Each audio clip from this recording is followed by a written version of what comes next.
오늘 우리가 읽은 시편 140편부터 141편, 2편까지 세 편은 내일 읽은 이제 142편까지요. 이 세 편은 다윗이 지은 비탄시로 분류됩니다. 이 시들은 세 편 모두가 왕으로 기름 부음을 받았지만 사울을 피해서 약 10년 동안 도망 다니던 시절에 다윗이 지은 시들입니다. 여러분, 말이 10여 년이지 그 기간 동안 다윗이 겪어야만 했던 핍박, 그 과정 가운데, 도망하는 과정 가운데 일어났었던 스트레스, 그리고 고난은 극심한 것이었습니다. 오죽이나 피할 데가 없었으면 다윗이 골리앗을 죽였는데 그 가드족 속에까지 망명을 갔을까요? 얼마나 피할 데가 없었으면요. 오죽했으면 블레셋에 자신의 몸을 의탁했을까요? 그 정도로 스트레스가 컸습니다.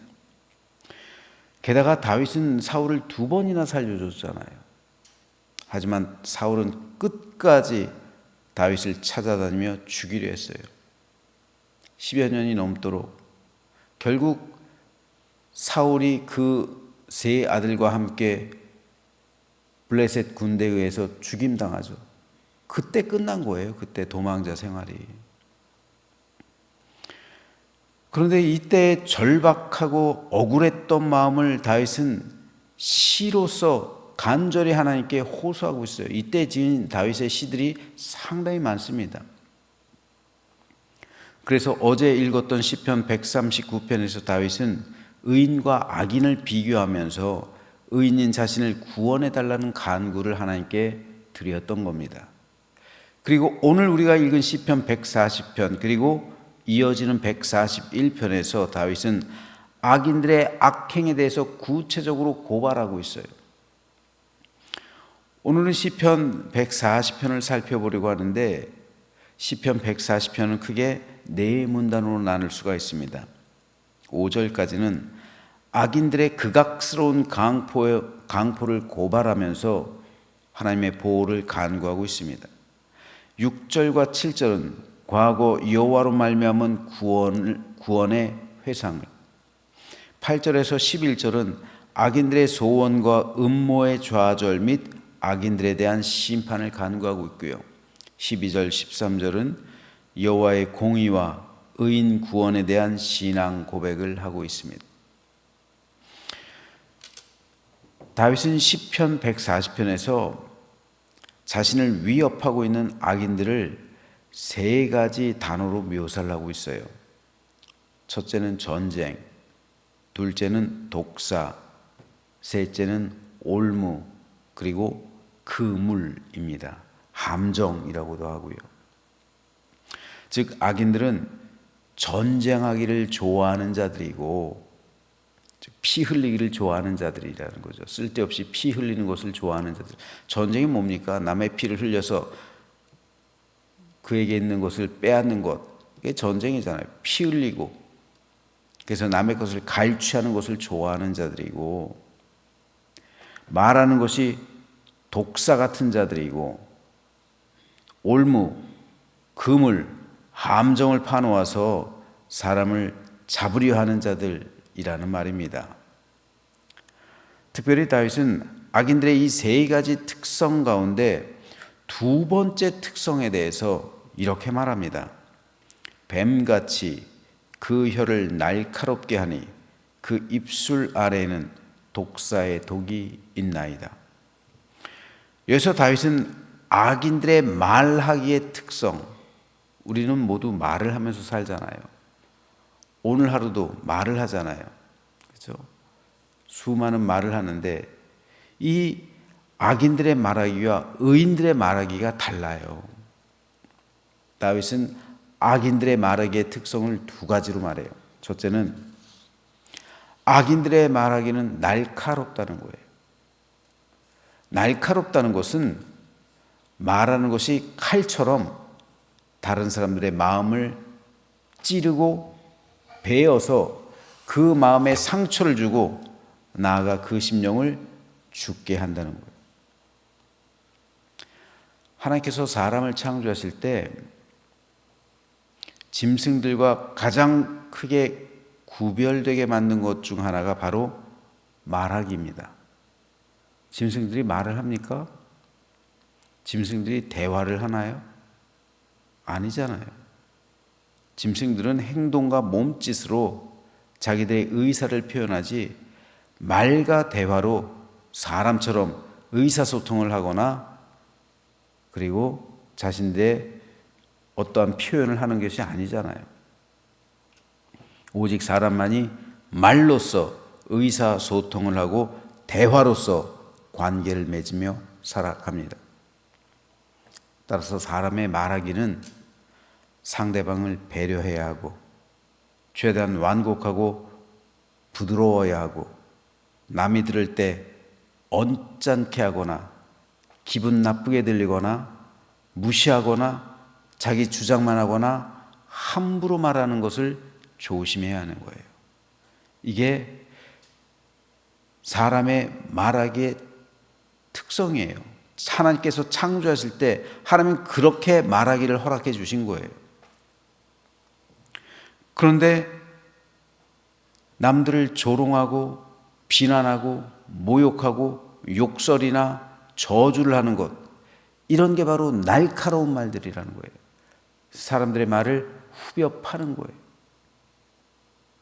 이게 악인들의 말하기의 특성입니다. 두 번째로 악인들의 말에는 치명적인 독이 있다, 다윗은 말합니다. 독은 곧 욕설이요, 저주요, 조롱이요, 모욕이요, 비난입니다. 한 연구에 의하면 너무나도 잘 아시잖아요. 똑같은 두 식물을 놓고 하나에게는 욕설하고 하나에게는 아침 저녁으로 칭찬하고 그랬더니 욕설만 들은 식물은 곧 죽었고 칭찬만 들은 식물은 생생하게 살아있다고 하는 그런 연구. 물도 그래요. 물도. 어떤 사람은 물에다가 그 연구를 했다고 그런. 그것이 실제로 증명된지는 모르겠지만 그런데 이것이 맞아요, 여러분. 자녀들도 똑같아요. 칭찬과 사랑을 받고 자란 자녀는 건강한 거예요. 저주와 욕설을 받고 자란 자녀는 사회에 해악이 되는 거예요. 사람의 심령도 욕설 듣고 비난받고 조롱과 모욕을 당하면 그 심령이 상하는 거예요. 왜냐하면 이런 말들은 독이기 때문에 그래요. 독을 먹이는 거예요. 독화살을 쏘아버리는 거예요. 그 심령 가운데. 사람이 타락하면서 가장 먼저 타락한 게 말이에요. 말. 하나님께서 죄를 범한 아담을 찾으시죠. 아담아, 아담아, 네가 어디 있느냐. 그리고 아담을 찾으셨을 때 아담이 하나님께 뭐라고 대답합니까? 하나님께서 나에게 데려다 준 이 여자가 나에게 선악과를 줬습니다. 이 여자가 나에게 그걸 줘서 내가 먹었습니다. 이 여자라고 말을 해요. 말이 거칠어지기 시작하는 거예요. 하와 역시 뱀이 간교하게 나를 꼬셨다 말하죠.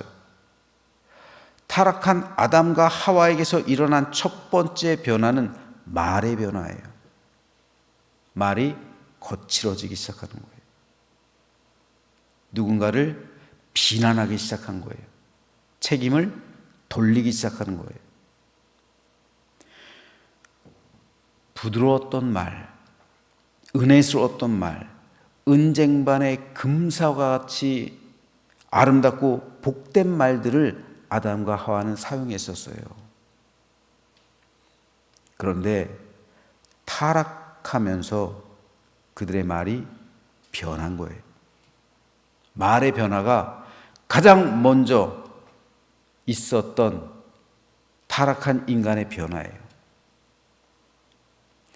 왜 그래요? 마음이 변화되니까 그런 거잖아요. 마음이 변화되니까 그 마음 속엔 악한 것이 들어가고 타락한 인간의 마음은 어떻게 해요? 타락한 말이 나오는 거예요.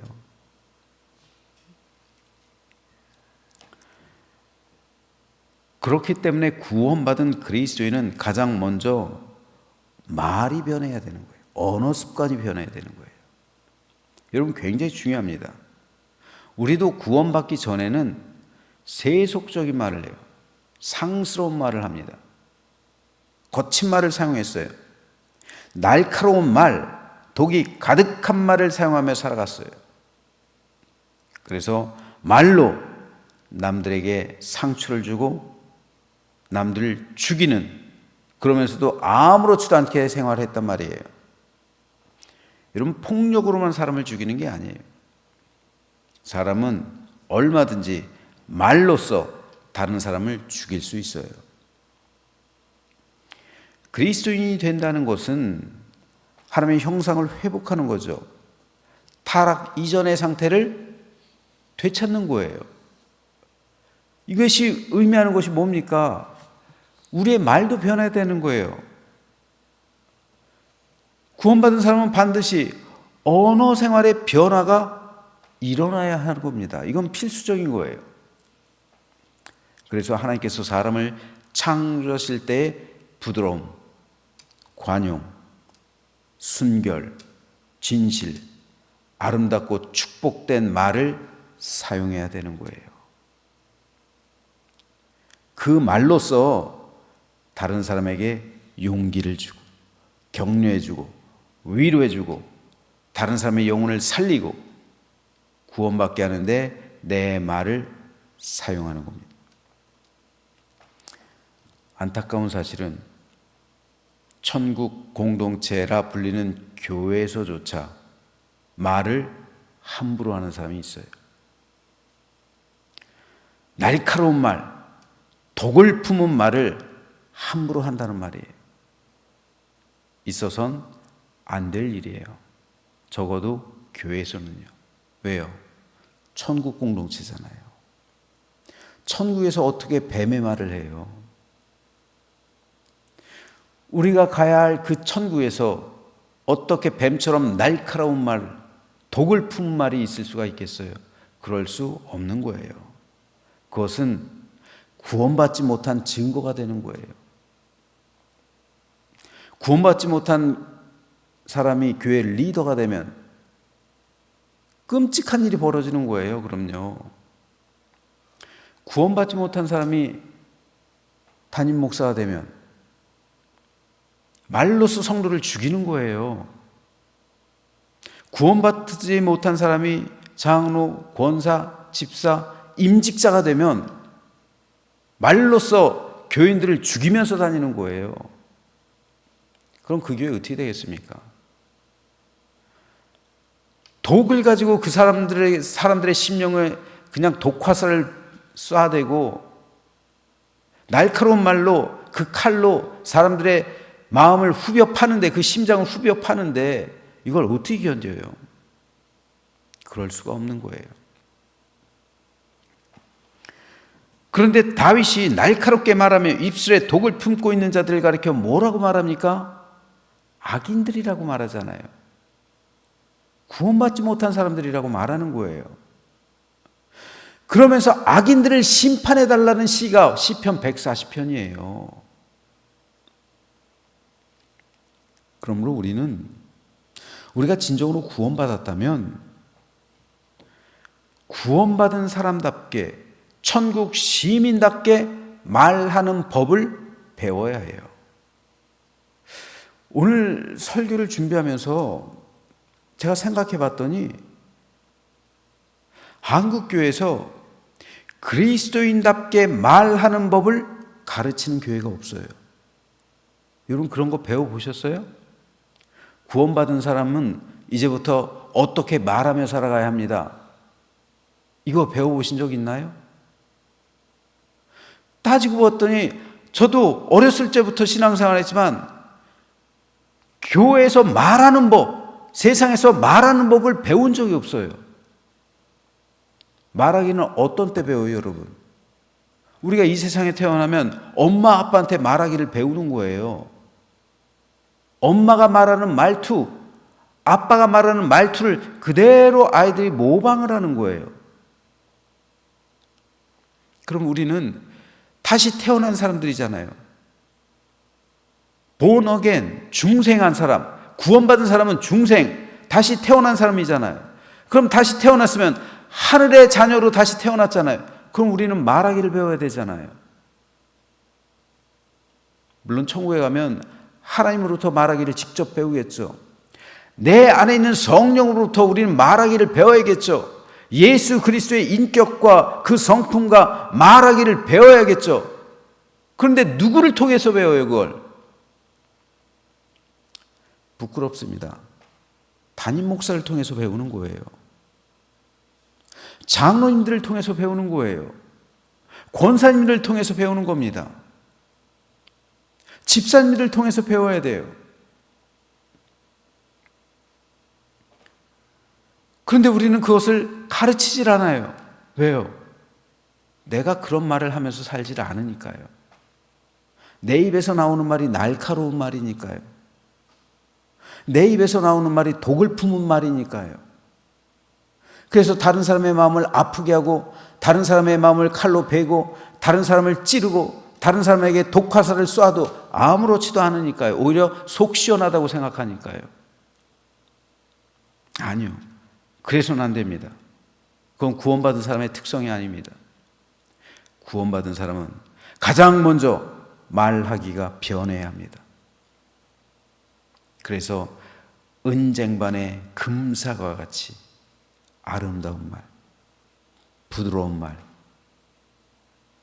위로와 힘을 주는 말, 아담과 하와가 타락하기 이전에 사용했던 그 말들, 서로를 아껴주고, 서로를 사랑해주고, 서로를 보듬어주고, 서로의 실수가 있어도 눈 감아주고, 용서해주고, 관용하며, 이런 말을 우리가 사용해야 우리 가정이 변하는 거예요.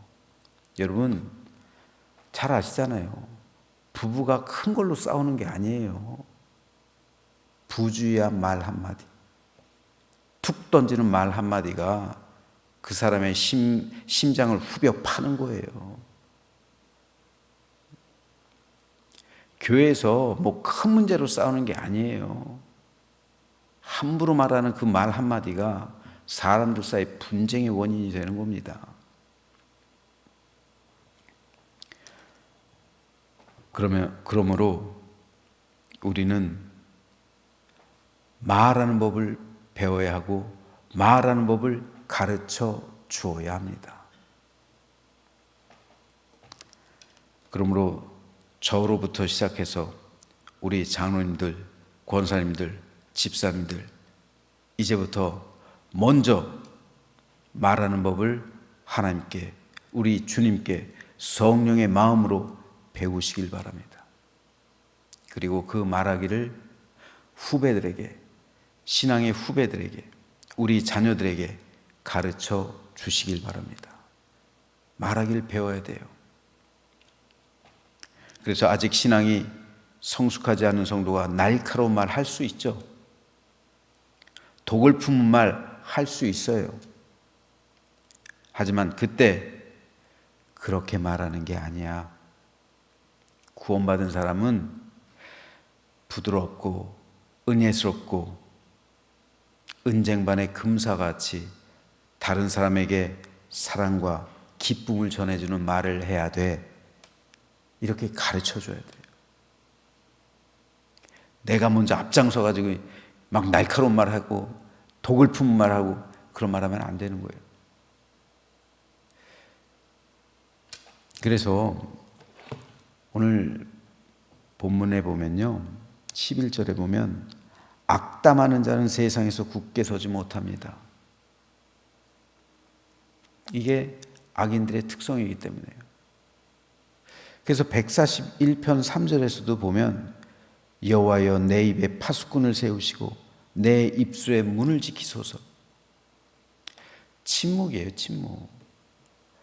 다윗은 침묵 훈련을 한 거예요. 개신교가 종교개혁을 하면서 잃어버린 전통 가운데 제가 가장 안타깝게 생각하는 전통 가운데 하나가 침묵 훈련이에요. 교회들에서 여러분 침묵 훈련하는 교회 봤어요? 침묵 훈련 안 해요. 침묵 훈련이 꼭 불교의 훈련만은 아니에요. 교회에서도 침묵을 했었어요. 수도원들 가면은 침묵을 많이 해요. 왜요? 말을 아끼는 거예요. 말을 부드럽게 하기 위해. 여러분, 내가 화가 잔뜩 났어요. 소위 말하는 좀 상스러운 말로 뚜껑이 열린다. 그렇게 말을 하죠. 그렇게 표현들을 하죠. 진짜 머리에서 보글보글 김이 나고 뚜껑이 열릴 정도로 화가 났어요. 그때 입을 열면 어떤 말이 나가요? 독이 나가는 거예요. 날카로운 말이 나가는 거예요. 10중 8구, 10중 8구 아니라 열이면 역, 100중 100 다 상대방의 마음을 후려쳐요. 그렇게 되는 거예요. 화가 났을 때 말을 하면. 침묵 훈련을 배워야 되는 거예요. 다윗이 말하고 있는 것처럼 내 입에 파수꾼을 세우소서. 내 입술의 문을 지켜주옵소서. 침묵하는 법을 배워야 됩니다. 저부터요. 여러분, 목사가 말하는 것과 성도가 말하는 것은 파급력이 달라요. 제가 화가 나서 그냥 절제하지 못하고 막 여기 강대상이라든지 아니면 성도들에게 함부로 말을 해보세요. 교인들 다 떠날걸요. 시험 들걸요. 그러니까 그런 게 힘든 거예요. 리더가요. 근데 그런 힘든 거를 여러분 좀 누리세요. 그건 누리는 겁니다. 내가 리더라는 것을. 리더가 직분만 맡았다고 리더가 아니잖아요. 리더답게 말해야 되잖아요. 그럴 때 하나님 나라가 여러분 가정 가운데 임하는 것이고 우리 교회 가운데 임하는 것이고 여러분이 살아가는 삶의 현장 가운데 임하는 거예요. 리더가 말하기를 온전하게 실천하지 않으면 그곳은 하나님 나라가 임할 수가 없어요. 우리는 기억해야 합니다. 우리의 말은 천국으로부터 흘러나오는 말이에요. 내 안에 천국이 있잖아요. 하나님 보호자에서부터 흘러나오는 그 말, 원래 우리가 창조되었을 때 그 순결하고 깨끗하고 아름답고 부드러운 그 말을 해야 합니다. 그래서 사람들이 그 말을 들을 때 천국의 위로 그리고 힘, 생명과 구원을 받게 될 수 있는 그런 말을 사용해야 돼요. 그러면 저는 저 여러분 모두가 지금 이 순간부터 천국의 말을 사용함으로 우리 가정이 살아나고 우리 교회가 회복되고 여러분이 살아가는 삶의 현장이 천국 은혜와 사랑으로 충만한, 그래서 구원과 생명이 임하게 하는 복된 삶이 되시기를 주님의 이름으로 축원합니다.